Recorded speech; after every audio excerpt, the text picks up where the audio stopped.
E aí pessoal, tudo bom? Mais um episódio de Além do Tatame. Eu sou o Adrian e hoje a gente conseguiu trazer a Samila, tá aqui acompanhando, vai ser a nossa entrevistada de hoje. É uma pessoa que já tá no meio do jiu-jitsu há bastante tempo, uma faixa preta que dá aula lá na parte alta da cidade. Núcleo de projeto social, Isso. Certo? Núcleo de projeto social.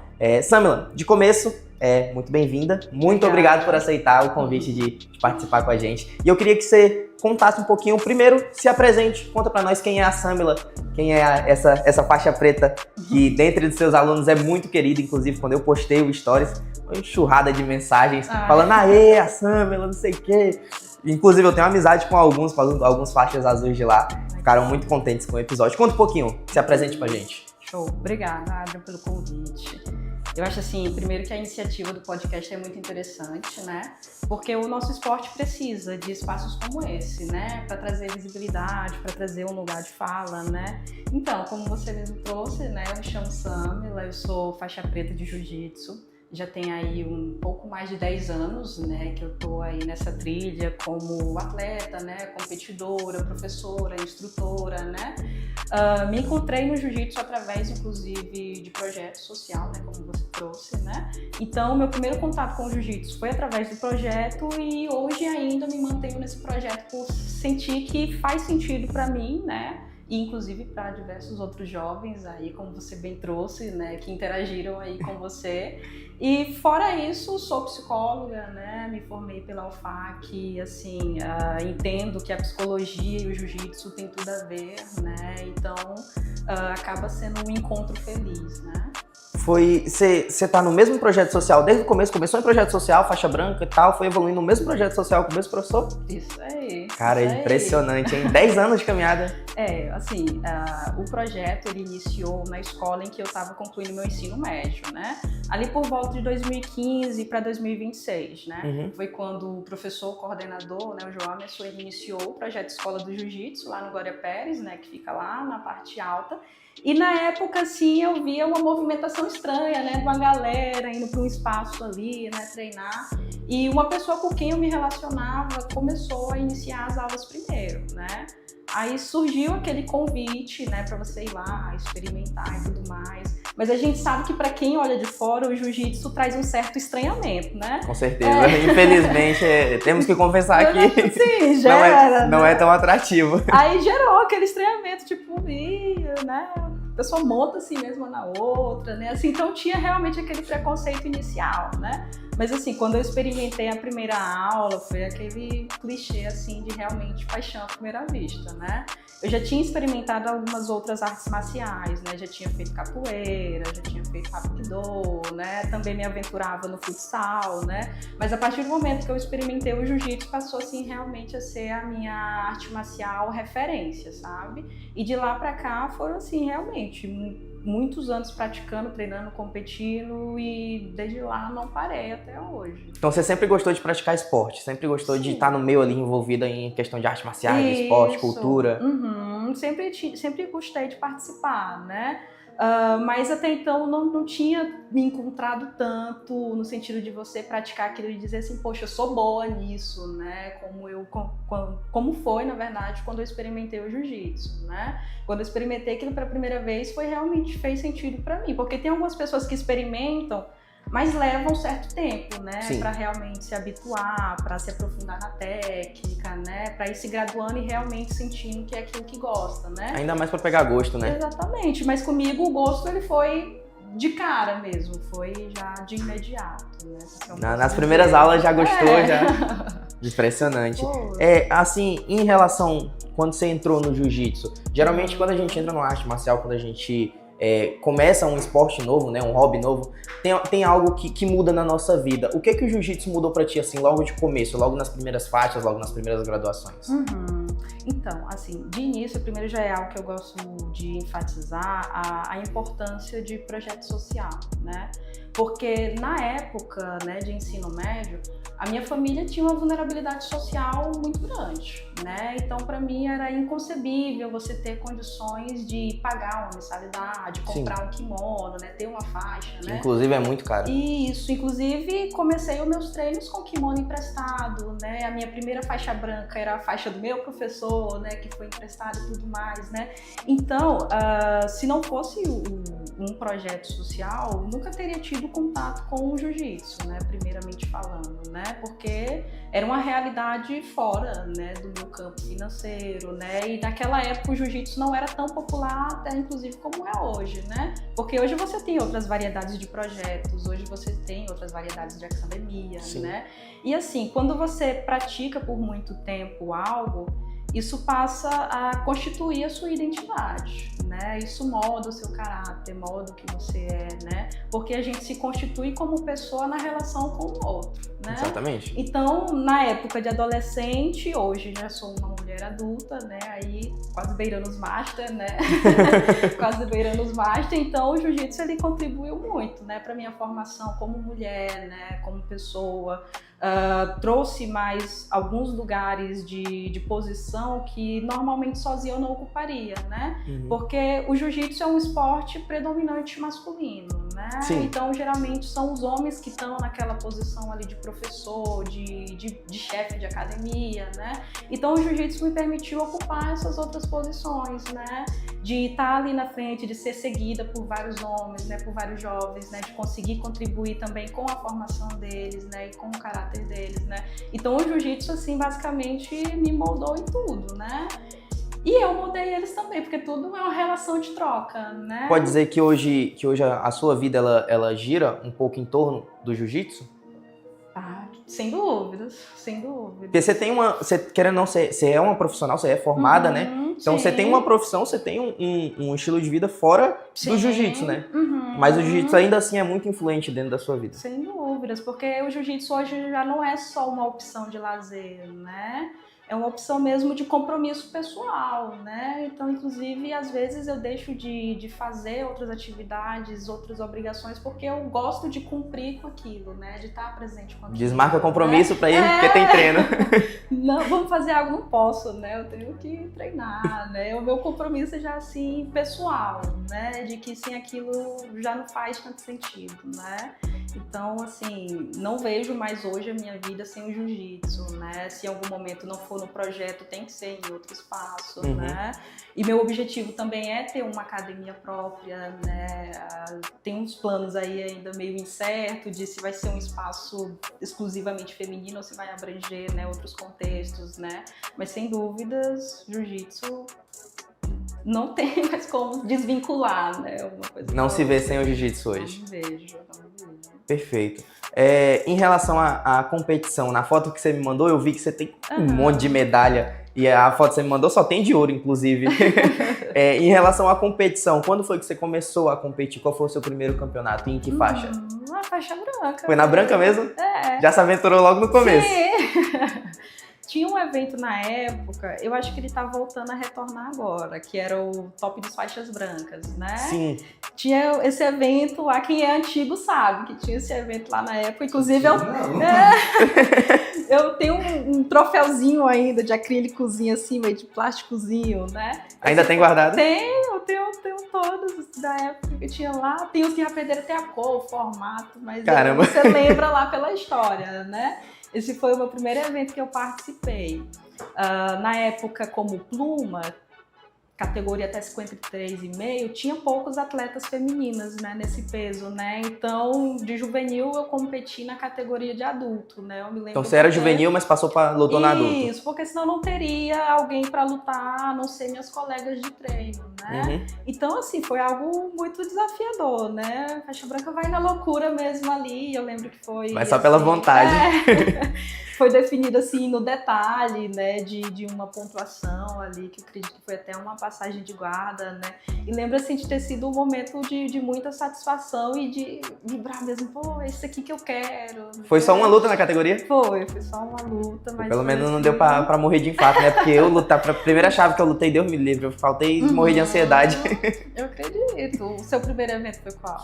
O meu primeiro evento foi uma luta lá na ABB, que era comandada até pelo professor da AJJ, professor Emerson. Eu não lembro o nome do campeonato, mas eu lembro que eu tava com, acho que 4 meses de branca. Aí eu fui lutar meu primeiro campeonato, inclusive perdi, quase morri. Nossa senhora. Mas a competição é algo que dá sentido estranho. pra você, né? Ah, com certeza. Pra mim também. Encontro satisfação na competição, né? Tem uma galera que hoje gosta do jiu-jitsu pela defesa pessoal, né? Pelo desenvolvimento técnico, condicionamento físico, saúde e tudo mais, né? Mas pra mim, o jiu-jitsu e a competição é algo que anda alinhado. Sente né? necessário participar? Sim, demais. Porque, assim, no treino, tem os sparrings, é uma simulação de luta. Sim. Né? Você luta mesmo em campeonato, né? Que você vai ter ali um adversário que quer ganhar tanto que nem você. Né? Nos treinos a gente tem aquele cuidado, né? Porque, com um parceiro de treino, né? Exatamente, porque se você não tiver ele, você não treina, né? Mas é na competição mesmo que você consegue identificar como está o seu nível técnico, né? Onde você precisa aprimorar, o que você precisa ajustar, né? Na minha cabeça, todo praticante de jiu-jitsu tem que competir ao menos uma vez, né? Aí, se não fizer sentido, tudo bem, né? Mas, assim, nunca experimentar, eu acho que é algo que falta, assim. Acha que... A gente sabe que nem todo professor, hoje em dia, nem todo instrutor, ele compete, né? Sim. Tem alguns que chegam até a faixa preta e acabam apaixonando pela arte marcial e acabam passando instrução mesmo sem competir. E, obviamente, a grande maioria compete para poder dar aula, né? Participam de competições para ter essa experiência. Você acha que é necessário que um professor, para ele ter uma experiência maior e poder ensinar os seus alunos a participarem de campeonatos, você acha que é necessário ele ter não digo uma boa experiência em campeonato, mas ter participações? Eu acho que sim, pelo menos participações, né? Mas é claro que a gente tem que considerar que ser professor e competir é algo que acaba sendo delicado, né? Porque eu também entendo que eu também dou aula, sou professora também, né? Então, quando a gente está dando aula, a gente não treina, a gente está focada no desenvolvimento do aluno, Sim. né? Então, até entendo, às vezes, alguns professores não conseguirem competir tanto, né? Porque nesse momento está mais focado no desenvolvimento mesmo do aluno, né? E acaba que não dá, às vezes, de conciliar treino a nível competitivo, né? Com dar aula, né? Mas, assim, eu entendo como essencial, né? Porque como pode eu instruir os meus alunos a entrarem em competição, a serem competitivos, se eu nunca me possibilitei experimentar uma única vez? Não saber a né? sensação. Não sei qual é a sensação, né? Não sei realmente ali como me aprofundar naquilo, né? É claro que a gente tem aí grandes nomes no jiu-jitsu que não são da área da competição, né? Mas em algum momento já passaram por aquilo, né? Então, para mim, acaba sendo um pouco, assim, controverso, né? Você não ter participado em nenhuma competição, né? Perfeito. E ainda focado um pouco na sua parte de competição, né? Que foi o que me chamou a atenção por conta das medalhas. Teve alguma derrota que ficou amarga, que tu pensou assim, pô, cara, isso aqui eu vacilei, eu podia ter melhorado. Pô, essa daqui, até hoje eu não consigo esquecer dessa luta. Conta pra gente. Tem. Teve uma competição enquanto eu tava na faixa marrom, né? Era uma competição assim de fim de ano que foi em Porto Velho, né? Então naquele ano eu tinha ganhado todas as competições aqui em Rio Branco, né? Então eu falei, pô, né? Tô grandona, né? Tô bem. Tô bem, vou lá em Porto Velho, né? Que era o estadual de lá que tinha, né? Em dezembro, né?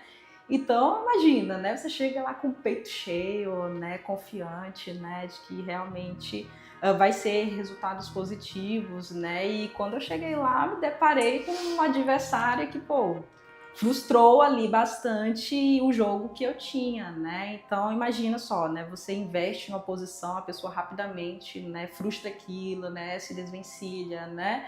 E, cara, foi, assim, bem amargo, né? Porque tava confiante de que, pô, ganhei tudo, né, autoestima lá em cima, né, e você bate de frente, assim, com uma adversária que foi dura demais, né. Então, pô, o emocional foi lá embaixo. Fica lá embaixo, né, volta assim pra casa, mãe do céu. Voltou com aquela coisa engasgada no pescoço. Porque é todo um investimento, né, não só um investimento financeiro de você sair daqui e ir pra lá, né. Não é fácil. Exato, não é fácil, você sai, por exemplo, daqui numa sexta-noite para você lutar num sábado, né? Então, por exemplo, tem o investimento de tempo, o investimento financeiro, né, o investimento emocional, né, porque a gente sabe que quem participa de competição, o emocional ele conta bastante, né?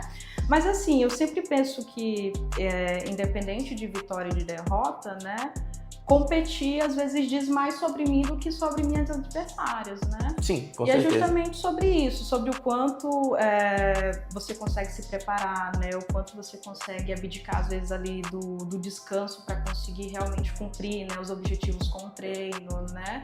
Então, tirando aquele impacto emocional, foi focar justamente nisso, né? No que eu poderia então trabalhar e melhorar para que as próximas dessem certo, né?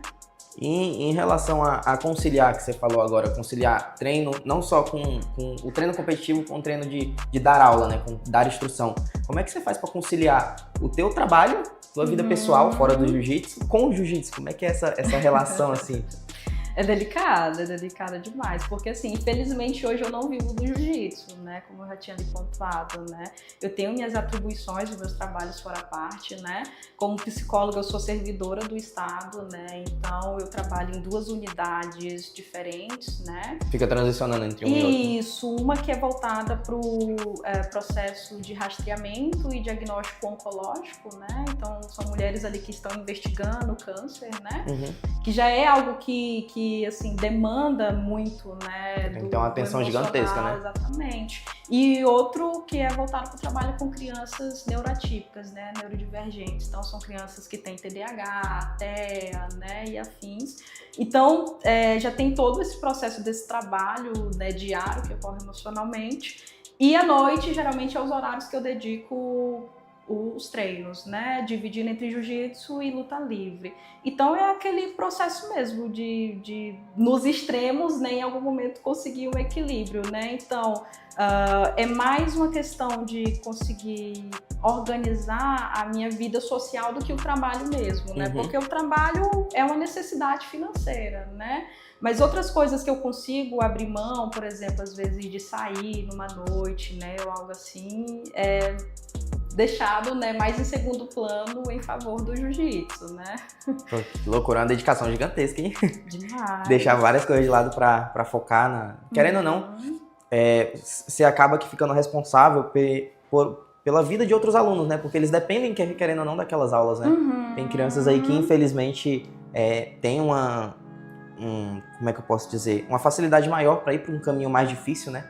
E acaba que, talvez um dia que a gente fica sem dar aula, sem dar aquela atenção, sem dar aquele afeto, a criança pode até se desvencilhar e ir embora. Então acho muito legal, muito bacana. Você dar essa prioridade para essas crianças muito interessante.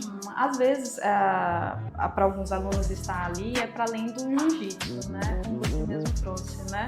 Às vezes estão lá, claro, por gostar de praticar, né, o esporte, mas estão ali justamente, né, por ter esse suporte em que ali eles vão ter uma rede de apoio, né? Então muitos ali fazem relacionamentos profundos, né? Seja amorosos ou seja de amizade, né? Uma válvula de escape para eles? Exatamente. Uma válvula de escape, né? É um suporte ali que muitos às vezes não encontram na família, né? Então, por exemplo, o nosso projeto é na parte alta, então é uma região ali de certa forma periférica, né? Então, tem às vezes mesmo esse processo de aproximação ali, né? Com facções criminosas que tem na região, né? Então, o jiu-jitsu mesmo acaba sendo ali uma opção, né? Que esses jovens podem seguir, né, em detrimento dessa, né? Então, por isso que a gente sempre busca, né, a se comprometer realmente a manter, né, esse projeto, a ampliar também para outros espaços, né? Teve alguns outros momentos que a gente está ampliando o nosso polo, não só ali daquele lugar específico, mas a gente está expandindo para outros lugares, né? Outras escolas ali na região, como Casa Vecchia, Teodolina e assim por diante, sabe? Eu vi que você comentou também em relação à luta livre e o professor Jones, né, que eu acredito que deve ser um dos iniciais ali do projeto, né? Isso. Se eu não me engano é ele que está à frente, né?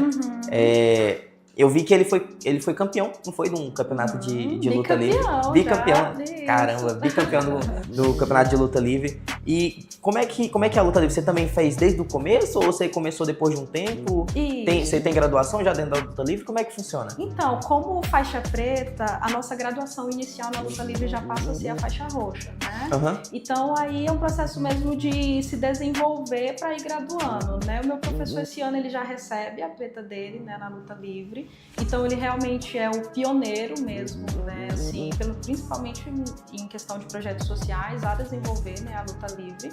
Então a gente está com um polo exclusivo de luta livre aqui na UFAC, né? Inclusive. Bem aqui, no Tucumã? Isso, no Tucumã. Cara, que da hora, não sabia. Inclusive, eu sou a responsável da unidade lá, a gente tem luta livre, inclusive a luta livre e o para-jiu-jitsu, né? Então a gente tem alunos lá tetraplégicos, né, que são cadeirantes e que estão desenvolvendo também esse trabalho conosco, né? Inclusive ele participou de uma luta inicial em um evento que a gente realizou, né, lá na unidade. E assim, a luta livre, ela tem essa aproximação muito grande, né, com o nosso Nogi, né, então acaba que já é um trabalho contínuo mesmo, sabe? E assim, me encontrei bastante na luta livre, sabe? Antes eu tinha um certo receio da luta sem kimono, não gostava muito, não. Aquele contato suado, aquela coisa. É estranho, né? Aquela coisa na gente, né, irmão? Mas é. Até depois de acostumar, eu acredito que é o mesmo padrão ali do jiu-jitsu, né? Querendo ou não, a luta agarrada não dá uma impressão muito boa pra quem vê de fora, né? Não, mas assim, depois que você inicia, tudo é questão de estar aberto, né, a experimentar. Adaptação. Né? Exatamente, depois que você experimenta. Hoje eu acredito que inclusive eu tô mais interessada em participar dos eventos sem kimono do que com kimono, né? Inclusive participei desse ACC, né? Deu certo de ganhar a categoria absoluto, né? Foi um dos primeiros eventos também que eu participei sem kimono, porque o outro tinha sido a JP, né? Então, assim, tenho sido feliz, né? Assim, na luta livre, no sem kimono, né? Esse ano tem muita competição pela frente. Pretende participar? Pretendo, cara. Mas assim, eu sempre gosto de participar de competições, inclusive para ter essa representação feminina, né, em competições. Infelizmente, a gente observa que hoje a realidade é que, tirando as faixas iniciais, né, kids, juvenis, né, e ali adulto no máximo faixa branca e azul, a gente tem tido pouca participação feminina, sim, né? Bem pouco. Se você vai olhar, por exemplo, principalmente faixa roxa, marrom, preta, quase não nada. Tem atletas, quase não né? tem, infelizmente. Então isso acaba sendo um pouco assim desmotivador, né? Então eu sempre busco participar, né, para ter essa representação e com isso incentivar que outros atletas participem, né? Porque a gente vê aí as categorias masculinas são numerosas, né? Do branca ao preta, do juvenil ao master, né? Sempre lotado. Exatamente. Então a gente precisa também dessa participação, né? Sem dúvidas a gente tem muitas atletas graduadas, né? Mas, né, por que, né, não tá tendo essa participação em eventos, né? Será que não tem interesse ou talvez falta incentivo, né? Falta algo realmente ali que motive elas a participar, né? Ou ao menos, né, se permitir experimentar para ter também esse lugar.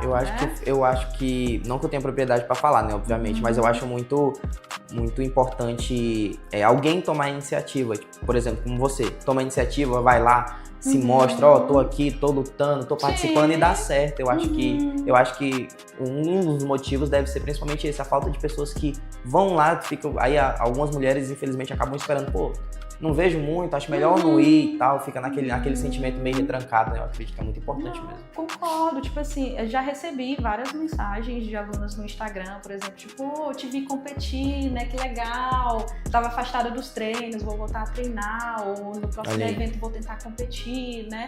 Então, quem não é visto não é lembrado, né? Exatamente. Quando a gente se permite participar, e isso eu digo independente de vitória ou derrota, né? Porque quando a gente entra em competição, a gente tá sujeito para ganhar ou perder, e ganhando ou perdendo nada mudou, né? Do dia seguinte você vai treinar de novo, você vai voltar para sua academia, vai ser um dia tá recebendo contexto, medalha, né? No outro tá lá treinando do mesmo jeito. Então eu acredito que talvez o receio de perder também, né, seja algo que às vezes dificulta algumas pessoas de participar de competições, né? Acredito que sim. Tipo, não, talvez não tô no nível, né? Não vou participar, né?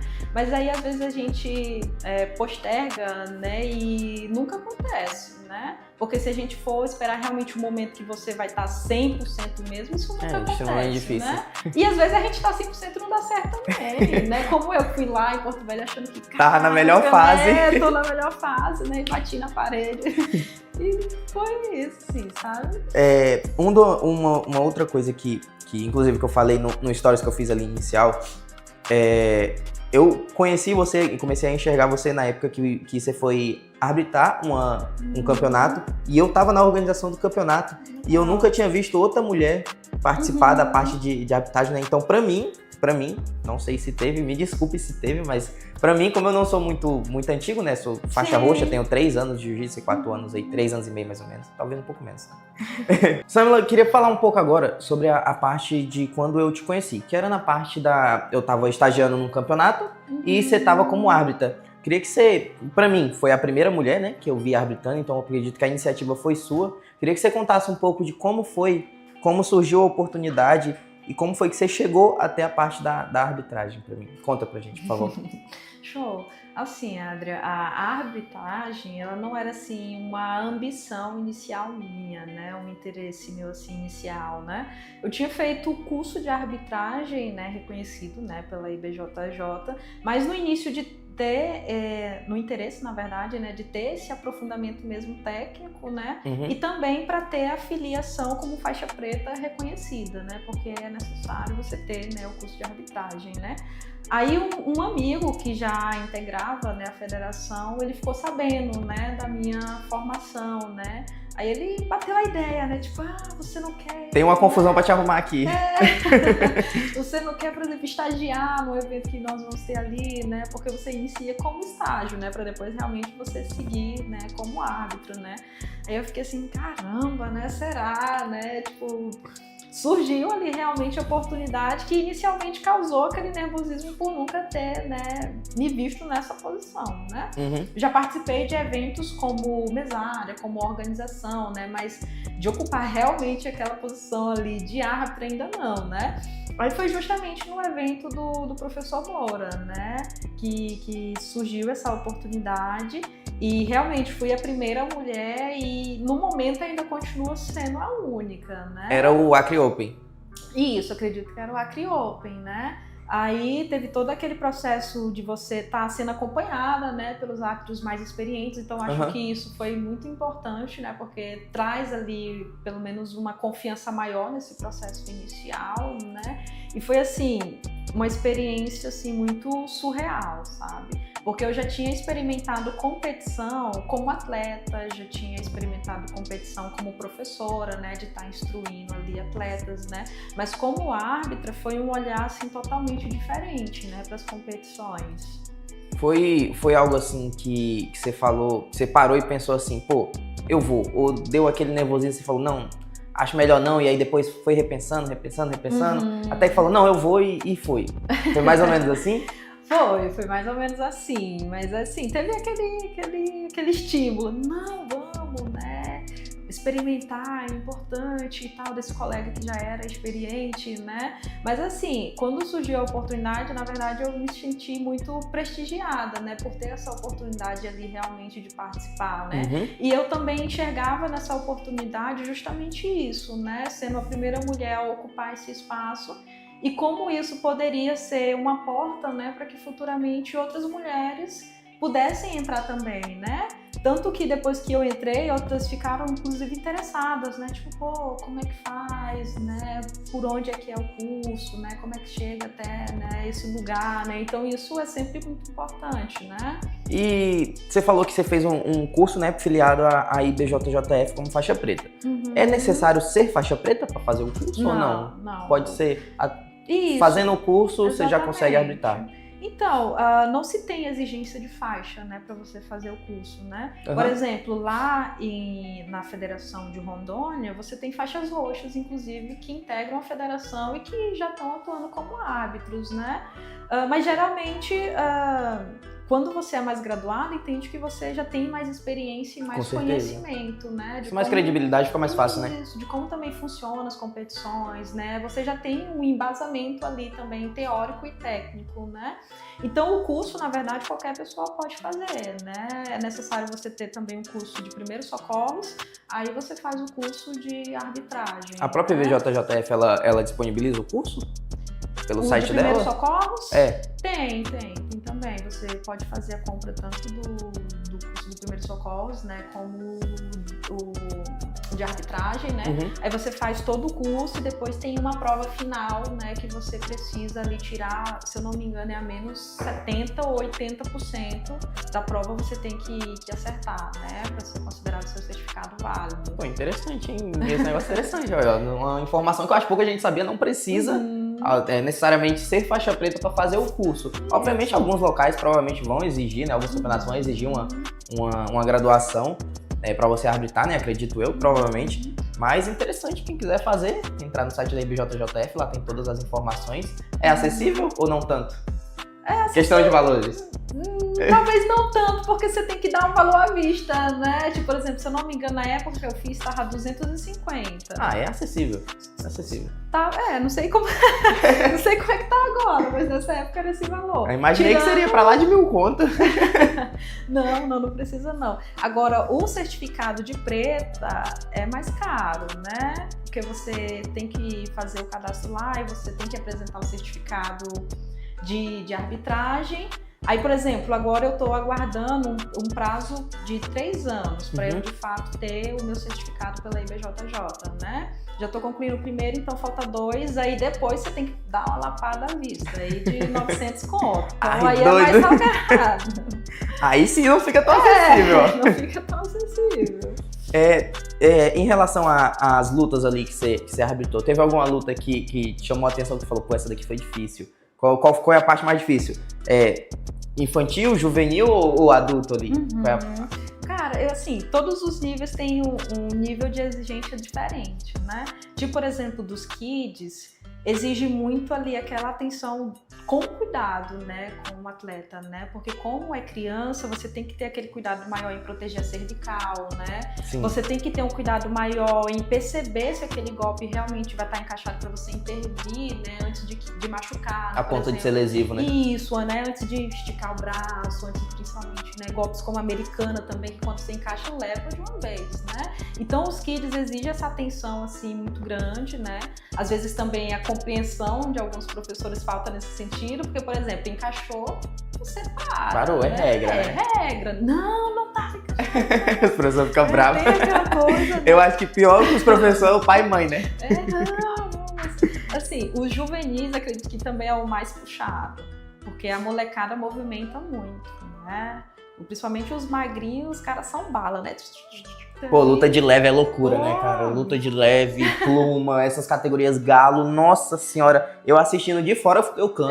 Movimenta muito, né? Por exemplo, você vai ver as lutas dos adultos, né? Dos mais pesados, dos mais graduados, né? É sempre aquilo que é mais delineado, né?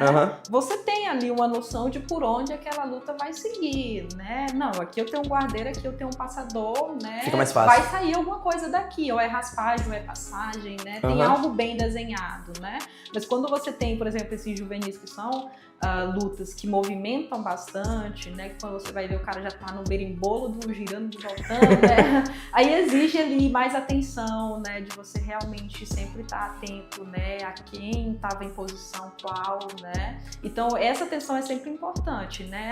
Não, independente de onde parou, né? Esse aqui era o guardeiro, esse era o passador, né? Então é sempre organizando, né? Tendo essa atenção. Então a arbitragem é algo que puxa muito da sua atenção e do seu emocional e que de fora, né? Só percebe realmente quem tá ali atuando, né? Pô, eu sinto que de fora já é difícil. Aí o cenário do jiu-jitsu competitivo hoje, ele tá muito puxando pro lado do guardeiro, né? Muita questão do berimbolo, igual você falou, aquela movimentação estranha, aquele negócio gira pra um lado, gira pro outro, aquela coisa toda. Então pra quem compete, obviamente vai seguir o barco, né? Vai vendo ali por onde, quais são os jogos que estão ficando mais famosos e acabam sendo influenciados. Então deve ser muito difícil arbitrar uma luta onde tem muito berimbolo, aqueles guardeiros, os caras sentando e virando pra um lado pro outro.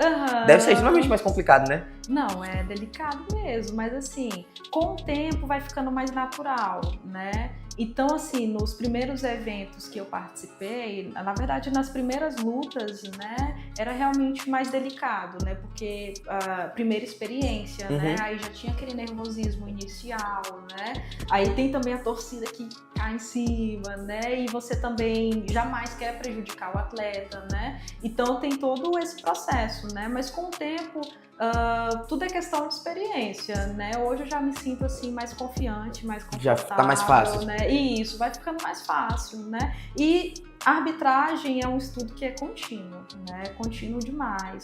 Então é a todo momento revendo, né? Os manuais, né?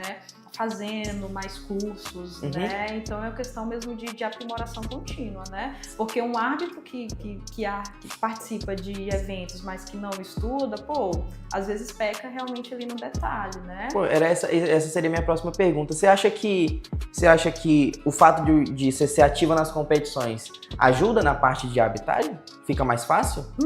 Demais. Porque você tá ativa, né? Como você tá ali todo o tempo envolvido e tal, eu acredito que deve ficar mais fácil, né? Sim. Tanto eu ser competidora ajuda no processo de arbitragem, né? Mas eu acredito que hoje ter o conhecimento mais aprofundado da regra, sem dúvida, me ajuda a competir melhor. Nisso, mais nesse ponto, né? Porque, por exemplo, quando você observa algumas lutas, tem alguns atletas que, por desconhecerem mesmo a regra, às vezes peca no detalhe de ceder uma pontuação muito fácil, né?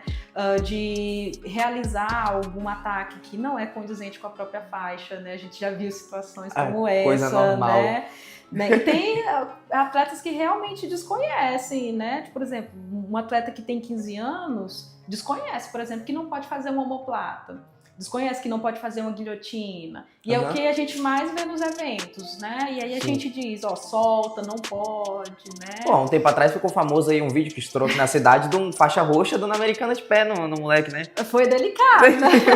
Ali é uma situação delicada, porque você falou de uma faixa baixa, né? 15 anos, uma criança que, querendo ou não, tem uma dificuldade maior de aprender as coisas, mas uma faixa roxa, né? Exatamente. E assim, teve uma galera que caiu de pau, né, em cima do professor também e tudo mais, né? Mas assim, um atleta adulto, eu acredito que é responsabilidade dele conhecer as regras, né, também. Pra mim não faz sentido você praticar um esporte que sequer você conhece as regras, né? Ninguém vai jogar a bola ali, por exemplo, e se não for o goleiro, não vai saber que não pode pegar a bola com a mão, sabe? Realmente. Fica um pouco difícil defender. Ficou complicado. Então é justamente sobre isso, né? Eu acho que hoje conhecer das regras, ter esse aprofundamento maior, é claro, não é como se eu fosse lutar com o livro debaixo do braço, né? Mas você tem que ter realmente ali aquela malícia também de conhecer e de utilizar isso a seu favor, né? Mas nesse caso, o que foi muito falado foi que é aquela velha situação de faz na academia, faz no campeonato. Você acha que dentro do ambiente ali de treino tem que ter essa limitação também? Sim. Ou demais. Libera? Porque tudo no jiu-jitsu é repetição, né? Por isso que a gente faz muito drill, trabalha repetição, repete, né? E você faz aquelas movimentações várias vezes, né? Sem dúvida, se ele fez isso no campeonato, ele fazia na academia dele, né? E não foi corrigido também em nenhum momento, né? Claro que tem alguns eventos hoje, aqui em Rio Branco, inclusive, que tá permitindo você ser de uma faixa e competir, por exemplo, na regra de faixa preta, né? De marrom, né? A gente viu que tem alguns eventos que estão permitindo isso, né? Mas não era aquele caso específico, né? Então, deu ali uma viajada grande. Então, né? Você acha que assim, dentro da academia, dentro do ambiente fechado, você acha que os professores devem limitar os golpes? Por exemplo, tem um faixa roxa lutando com faixa marrom. Aí, não, o faixa roxa não pega americano, não pega leg lock, não faz um heel hook ali, se for o caso sem kimono.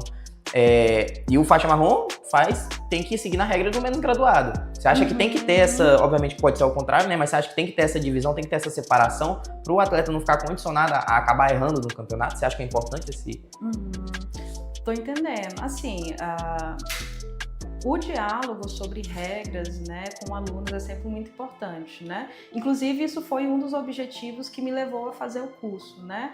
Hoje, nas aulas com meus alunos, eu sempre associo muito passar o treino técnico e, com isso, já a explicação da regra, né? Tipo, nessa posição X você conseguiria essa pontuação, né? E assim por diante, né?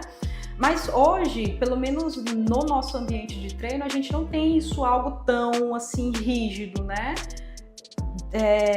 Depende muito do nível do aluno com quem você está treinando, né? Tipo, por exemplo, na minha academia, de mulher só tem eu graduada, né? As mais graduadas são faixa azul, né? Tem uma faixa roxa, né? Então, no treino, sim. Coloco um americano no pé dela, um leg lock, né? E já vou ensinando também como defender, né? Mas ao mesmo tempo sempre explicando que quando a gente está em ritmo de competição, o treino é outro, né? O treino é outro. Isso, então é sempre separar esses contextos, né? Não, aqui a gente está realmente só fazendo um sparring leve, né? Organizado, e aqui a gente está voltado para a competição, né? Então tudo depende assim desses contextos, né?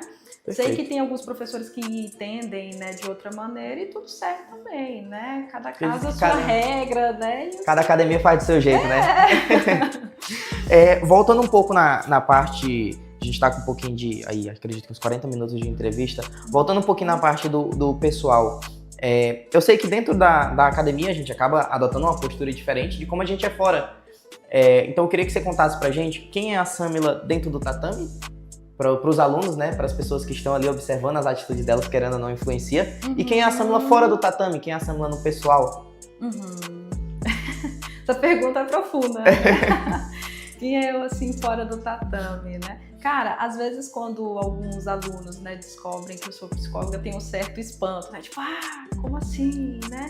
Porque geralmente, fora do tatame, eu ocupo muito esse lugar de ser essa pessoa assim que é mais receptiva no sentido de ser aquela mesmo que ouve, né, a todo momento, que acolhe a todo momento, né, que ocupa esse espaço realmente de ter uma sensibilidade maior, né. É claro que no tatame também ocupa esse lugar, né, de ser aquela pessoa que em algum momento é referência nesse aspecto também emocional, né, dos alunos, né, mas dentro do tatame exige que você tenha uma postura diferente, né, uma postura às vezes ali em algum momento mais rígida, né, de quem vai cobrar mais, né, de quem vai exigir mais, né, de quem em algum momento vai ser mais dura, né, mas flutua muito entre esses espaços, né, porque assim como o jiu-jitsu, né, ele faz parte da minha identidade hoje, né, a minha profissão como psicóloga também, né, faz parte dessa minha identidade, né? E por isso que eu te digo que as duas coisas elas conversam muito bem, né? Porque o jiu-jitsu ele exige de nós uma inteligência emocional muito grande, né? Exige de nós ter essa capacidade de ter uma comunicação que é mais assertiva, né? De ter essa inteligência emocional, esse espaço em que você realmente vai ter essa conciliação mesmo entre as duas coisas, sabe? Não sei se eu respondi a pergunta. Não, é isso.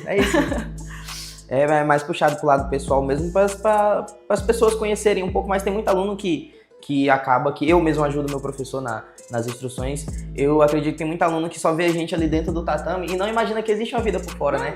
Acaba que vê aquela pessoa mais fechada, uma postura mais ereta, né? Aquele negócio mais... Porque a gente, querendo ou não, tem que transparecer uma seriedade, né? Dentro do... Claro que tem os momentos de resenha, mas tem que lembrar que ali também é um lugar de respeito, né? De hierarquia. Tem uma hierarquia. Aprendizado. Exatamente. Você, como faixa preta, obviamente, não precisa nem pedir respeito, né? Eu acredito que os alunos já te dão isso por admiração. Então, eu acredito, puxei mais essa pergunta, mas para puxar pro lado, tipo assim, quem é? Pô, não sabia que a minha professora tinha essa vida fora, não sabia que ela era essa pessoa fora do tatame.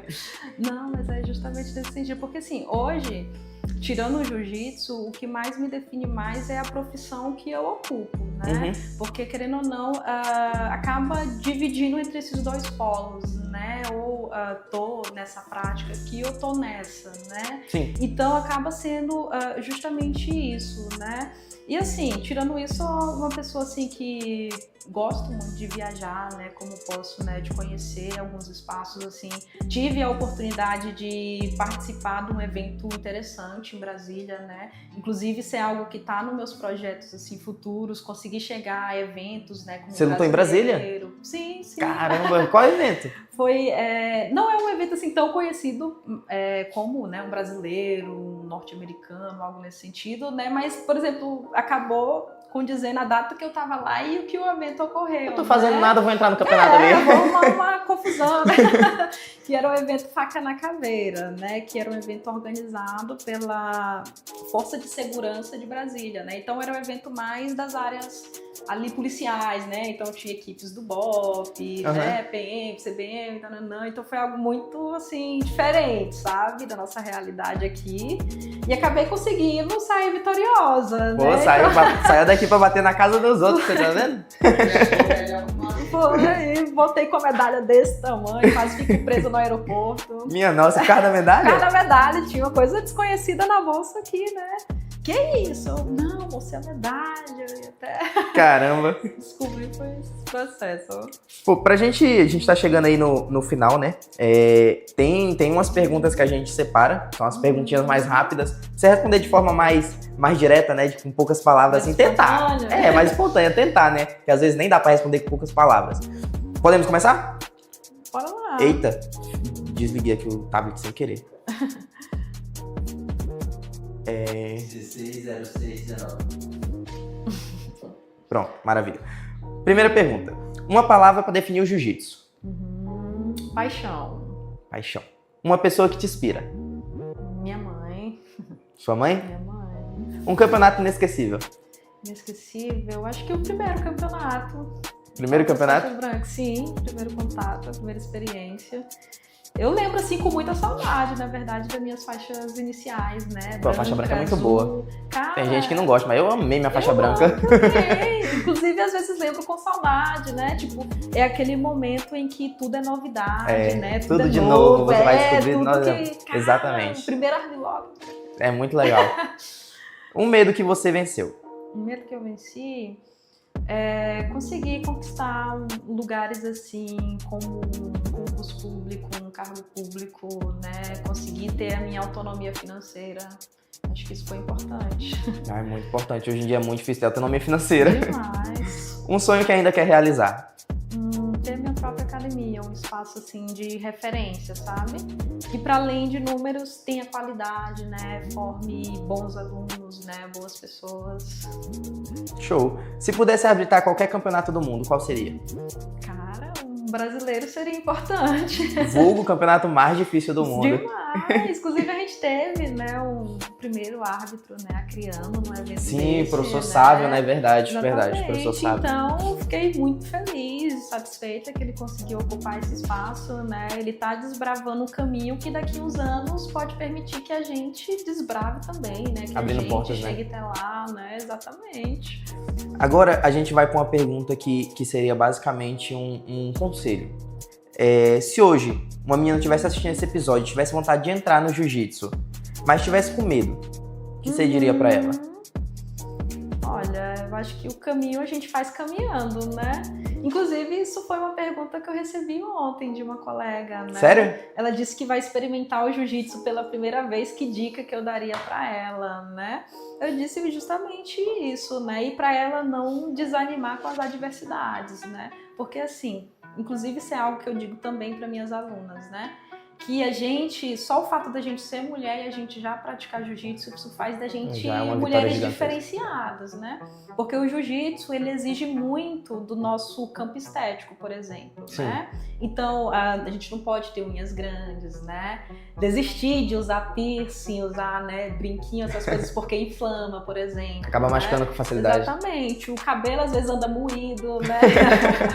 Então, é algo assim que cobra muito do nosso campo estético, às vezes cobra muito da nossa vaidade, né? Ando com as canelas roxas, né? O braço roxo, às vezes o kimono raspa, queima, né?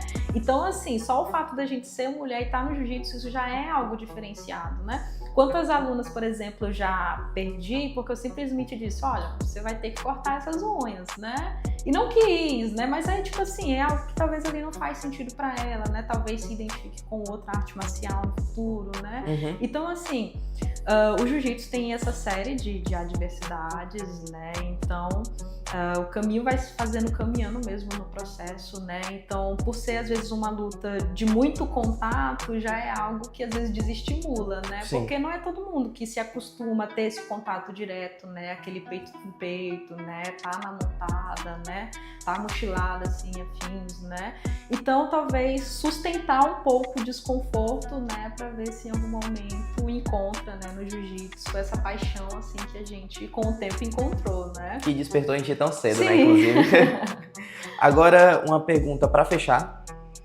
chave de ouro, eu queria que você fosse um pouco mais profunda no seu coração em relação a essa pergunta.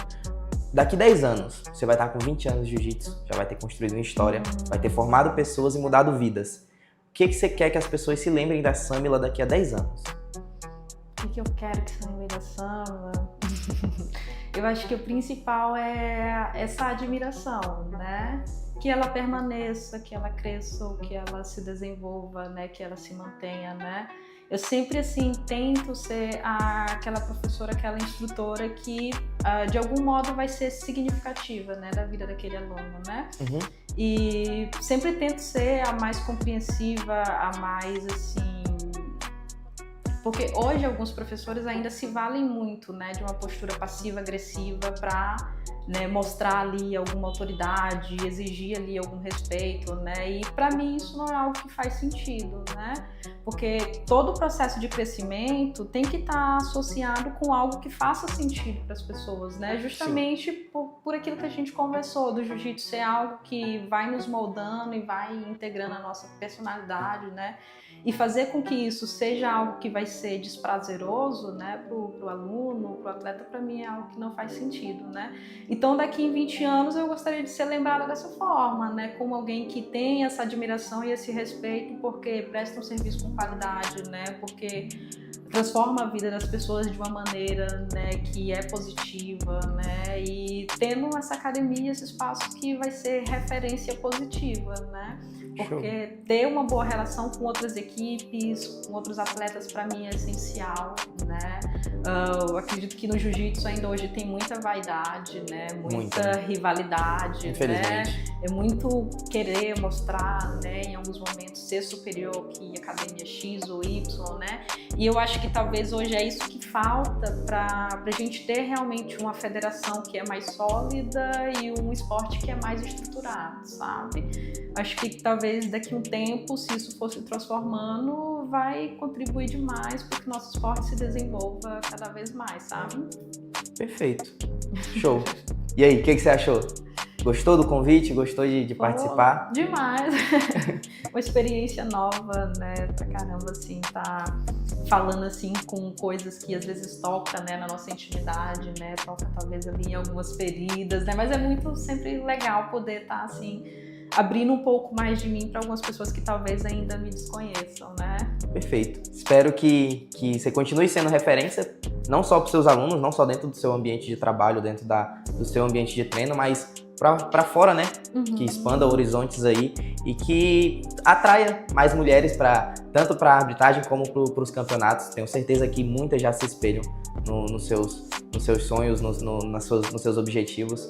Então continue, que eu acredito, tenho certeza que vai ser uma grande referência. Muito obrigado pelo convite, pelo convite, ó. Muito obrigado pela visita, muito obrigado por ter aceitado o meu convite, né? Acredito que esse episódio vai ser muito bom e tenho certeza que vai agregar em muito no cenário do jiu-jitsu que tá criando. Show, obrigado. Show. É isso, pessoal. Muito obrigado mais uma vez. Obrigado pela audiência. Acompanhe os stories, acompanhe o Instagram, acompanhe a Samila, né? Tem um projeto lá, acompanhe ela pela página do projeto dela, que é Escola do Jiu-Jitsu. Escola do Jiu-Jitsu, professor Joamerson. Acredito que vocês vão gostar bastante. E com certeza o pessoal da parte alta tem um núcleo perto de vocês. Então vão lá dar uma visitada, falem com o professor Joamerson, mandem uma mensagem para ele, que eu tenho certeza que ele vai aceitar vocês com muito prazer. É isso, pessoal. Muito obrigado e até a próxima. Valeu. Tchau.